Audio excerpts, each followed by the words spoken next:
Well, hello everyone. Welcome back to my channel. If you are new, my name is Amanda and I post 1 to 2 new videos every week, all about encouragement, mom life, crafting along with me as I build my small business, and some cooking and baking as well.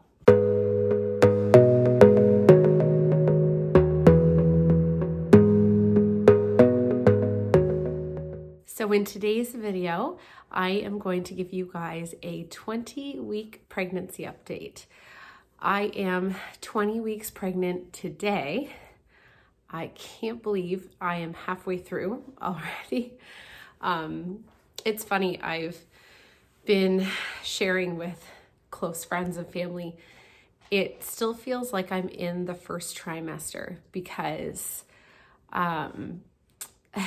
I think because the nausea and everything has gone on way longer with this pregnancy than it did with my first and my second as well, that I'm still kind of waking up wondering if I'm going to feel nauseous today or if I'll feel fine today.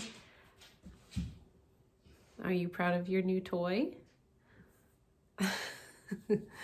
Oh, Holmes. Yeah, so because I'm still dealing with that, not every day, thankfully, it kind of seems to come in waves. But yeah, it still feels like I'm dealing with first trimester stuff.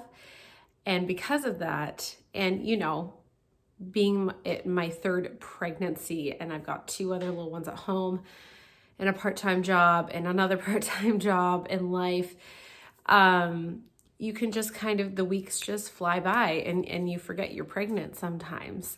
So I find each pregnancy that goes, each one goes quicker and quicker. So I cannot believe I'm already halfway through. It brings some relief to me because it has not been the easiest pregnancy. None of my pregnancies have really been easy. I guess my first one was the easiest. This one, nothing super new has developed necessarily, but I've been dealing with the nausea, again, not as often, but just longer than I thought. So that just kind of wears you down more, makes you more tired. So in terms of new symptoms, mostly nothing, as I said, nothing too crazy, nothing big that I've noticed. There are a couple small things, but nothing that's really taken over. So with Rise, my second, I had quite severe heartburn, which mostly occurred in third trimester. Heartburn has returned, which is not fun.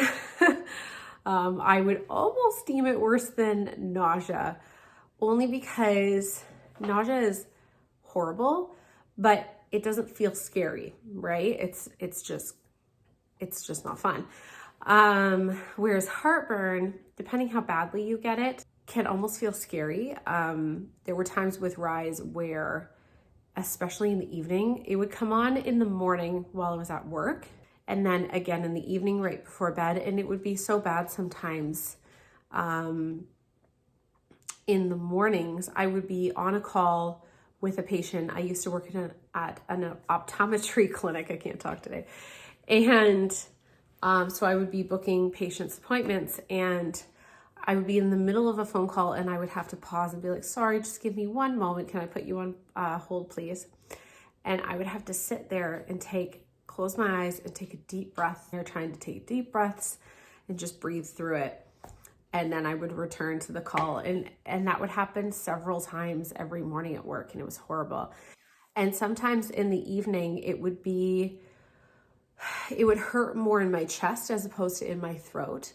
And it would feel kind of scary. I would have to stop and just again, try to breathe through it. And it would be almost tough to breathe at times. It would get so bad. So I haven't had heartburn that badly, and I'm praying it doesn't. So far, it's just been just here and there in the evening. It never really happens during the day. It's once I'm kind of done eating for the day, in the evening, that's when it will come on. The two biggest triggers I've figured out is spicy food. I do love spicy food, and anything sugary. I've been trying to cut down on those two things. I was talking to my homeopath, and she thinks that it's the spicy food triggering it more. Now, it's funny because I don't feel heartburn come on after I eat spicy food at all. But I will feel it instantly when I eat sugar, which is weird. So I don't know, but either way, I'm trying to cut down in both areas. And again, hopefully that will help cut down on the heartburn. I've got Tums stacked in my medicine cabinet. I pop those every night now, 2 or 3 of them. Yeah. So heartburn's been the newest one. Have also noticed my iron going down a little bit, which again happened with my second. With her pregnancy, my blood pressure dropped as it normally does. I tend to have lower blood pressure, and my iron dropped as well. When I was pregnant with her, my midwives put me on a natural iron supplement 3 times a day. I had to take that many just to keep it at a somewhat normal level, especially to go into labor and delivery with at least a normal level of iron, because otherwise we could have issues. I was on 3 of them a day with her, and after I had her, I went back down to 2, and then back down to 1, and I've just always been on 1 iron a day since, and she's 2.5 now. So I can feel the same low iron symptoms starting to happen in my body like it did with her pregnancy. Like if I'm squatting down several times a day at work to get something out of the fridge or restock something, I'll come back up and I'll notice my vision will go kind of blurry and my head feels light. So, and it's been happening more and more frequently. And now that my work hours are going down, I'm actually stepping away in a couple of weeks just because I can't really keep up with work anymore. Even with not working as much, even just things at home, just simple stuff, I've been noticing my head feeling kind of light, a little bit foggy, a little bit blurry in the vision, all of those common symptoms. So I'm going to speak with my midwife. I have an appointment actually next Thursday, and I will just run by her if I am allowed to go up in my iron intake again, up to hopefully 3 or at least 2 a day, just to combat those symptoms and have healthy, strong amounts of iron in my system to go into labor and delivery. Something very exciting on Monday, it's kind of like my Mother's Day gift. We will be finding out the gender of this baby. I'm very excited. We're not going to be doing anything, which I think I shared in a previous video, but we're not going to be doing like a big gender reveal party or anything like that, especially since it's our last baby. Greg and I just wanted to keep it very intimate and private and just good old fashioned Greg and I finding out together in the ultrasound room. And we'll of course tell close friends and family, I'm sure right away. Eventually I will share it. I don't know how soon after the ultrasound we will share it, but we will. Before this baby is born, we will definitely share the gender with everyone. So stay tuned for that. However, once we share the gender, we will not be sharing the name. We did the same thing with Rise. Jensen, I think because it was our first baby, we were just so excited and we knew the name, I think kind of around halfway like I am now. We found his name and we knew it right then and there. It was his name. Like there was no question about it. So we like shared it all over social media. We told everybody. It was just like, we wanted a big to-do about it. Whereas Rise's, we weren't actually 100% until she was born. We were deciding between two names, and she came out and Greg just said, it's up to you. Like you choose the name. And so we went with Rise, and which is a whole other story because I'm sure people are curious about her name. If you don't know me, it's quite a story. So I'll share that at some point, but yeah, so because it's our last one, we just wanted it to be very special and very intimate and just not make a big fuss about too many things and just kind of keep stuff between us and our family. But again, I'll share it at some point. So yeah, I'm trying to think if there's anything else to share with you guys. I'm tired. I'm very tired. Like, I feel, I'll give you guys a bump shot at the very end of the video, but my goodness, like, I feel similar to when I was like, I'm trying to think back to my first pregnancy with Jensen. And this, like, the weight that I'm carrying, just like how heavy it all feels and drained I am at the end of the day and stuff. It feels like I'm 30 to 35 weeks pregnant, like I was, like, yeah. Whereas like when I was pregnant with my first, that second trimester was very typical blissful second trimester. And I'm like, is that going to ever happen again for me? I don't know. Rises, it didn't. This one so far, it's not. Like, I've got some energy through the day and I try to utilize it well. I can still clean and run errands and play with the kids and stuff, but it's like a short window during the day. But as soon as like 4:35 p.m. comes, I'm out.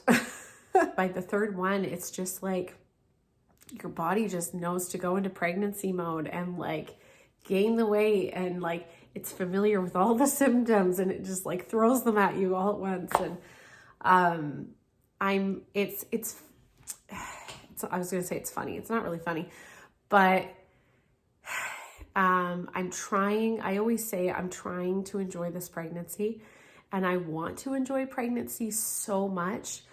But it's hard when you have never had an easy pregnancy. I think I put a lot of expectation on myself with this one that, okay, it's the third one.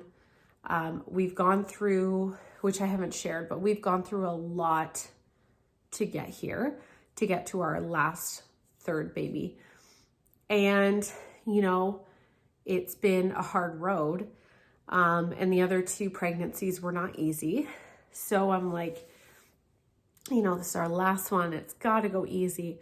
And like almost putting those, and this is getting kind of deep, but almost putting those expectations on the Lord of like, you know what we've been through, Lord, and you know what we've gone through to get to this last successful pregnancy. And, you know, it just can't go the way it did before. And, you know, you're good, God, and you're faithful. And that's true. He is good and he is faithful. But when we start to put him into our box and into a mold, and put our expectations on him, I feel like we start to not understand fully. And I feel like I'm still learning it. I am still learning it. No one's perfect. No one's there yet. To understand his grace and his mercy and his love and what that's all about. Because I have seen it in our lives. I've seen him take the hard things that we've gone through, things we never would have imagined on our wedding day that we would have to go through. Like, we've gone through stuff. And, you know, when I start to put my expectations on the Lord of, okay, we've gone through all of this. So almost an ultimatum is what I'm trying to say. Like this better not happen, Lord. Like, this can't happen again. Well, then we're completely limiting what he can do. I'm not saying that he brings on those bad things, but he can turn any situation around, and the Bible says this, and I'm totally paraphrasing, so I'm not saying the right words, words here, but he takes what the enemy meant for evil and he turns it around for his good and for his glory. And I've seen him do that time and again through my family, through other people around me, through my extended family, through my family out in BC. I've seen him do that. And through my friends' lives. And so I had to, at certain points in this pregnancy, I've had to check my heart and say, am I putting limits and expectations on the Lord? Because once I start to do that, I try to almost box in his glory, right? And who am I to do that? He is limitless. He's all powerful. He is God, and I trust him, and I need to check my heart if I'm truly trusting him to take care of me and take care of my family through this journey. And whatever comes, I want to stand true in my beliefs that he is merciful and that he is good and he is faithful and he is sovereign through it all. No matter what comes, no matter what happens, he is still God. I'm actually kind of glad I went into that rant, because the biggest thing that's been happening in my mind and in my heart in the last, since I last updated you guys, I've been having kind of an extreme amount of, I wouldn't say extreme, sorry, that was dramatic. Sorry guys for that abrupt ending to the first part of this video. I was filming and it said on my phone that it was filming just fine, but it cut it off somehow. I think I need an updated phone eventually, because it will just like stop filming halfway through, and I don't know what happens, even though it's showing on my phone, the little record button is on. I don't know. So sorry about that. But I'm in the car, just ran some errands, and I'm on my way home. But I thought I would stop and film the rest of this video for you guys so I can finally get it uploaded. So I'll prop you guys up a little bit so it's not as shaky. A little better, right? I was talking about with this pregnancy, I feel like I've gone into some anxious feelings that I never really had with the other two. The first baby, I had no idea what to expect, right? So you're naturally a little bit scared, because you have no idea what to expect. And then it didn't really go as planned, like his labor and delivery. So I had a little bit of that going into the second one. I had never, to be honest, I've never really experienced like anxious feelings until the last year of my life or so. So I never really had anxiousness really with my last two pregnancies, my last two successful pregnancies. Just a little bit of unknown fear, I guess, but this time has just been a bit different. Definitely a lot of, if I let myself go into what labor and delivery is going to be like, I get a lot of anxiousness in my chest. As a Christian, there can be a lot of talk about, the Bible says, it's true that the Bible says, be anxious for nothing, right? Don't let your heart be anxious. And that is absolutely true. If the Bible says it, it's true. We are also human, and we are going to feel the temptation to feel anxious, fearful, all kinds of feelings, right? So when that anxious feeling does come, we're not going to have a perfect life as Christians. We're never not going to feel the temptation of all of those intense emotions come on us. And so when those feelings do come at you, I'm not saying it's okay to let them come into your heart and to sit there with them and let them fester and get worse, because that's where other issues come in, and possibly sin issues. But that's where we really, if we let those come in, then it's hard to trust in the Lord and have faith in him and let the peace come in. So I'm not saying to sit there with those feelings and let them take over. That's where the trouble comes in. But when those natural feelings do come, that's when, and I feel like I've just discovered this in the last couple of weeks with all of these anxious feelings coming in with the thought of labor and delivery and even postpartum journey, is I'm like, okay, Lord, maybe all of these anxious thoughts are trying to tell me something. It's not that the anxious thoughts are the enemy and I'm sinning for having anxious thoughts come in. No, when those anxious thoughts come and I'm tempted to let them fester and I go deeper into it and all of that stuff, when it comes at me, I say, okay, the anxious thought is coming at me. I'm starting to dread labor and delivery and all of the fear and the anxiety that's coming with it. And I can take all of that and cast it unto the Lord. The Bible says to cast your cares unto the Lord. And those cares, I haven't studied into this, so I'll admit that, but I believe those cares are our anxious thoughts, our fears, all of those things that want to take all of the space in our heart. And we can take all of those cares and cast them onto the Lord. The Lord knows we're going to have those things come at us. And so we have the opportunity when those things come to cast them onto him and not let them fester in our heart.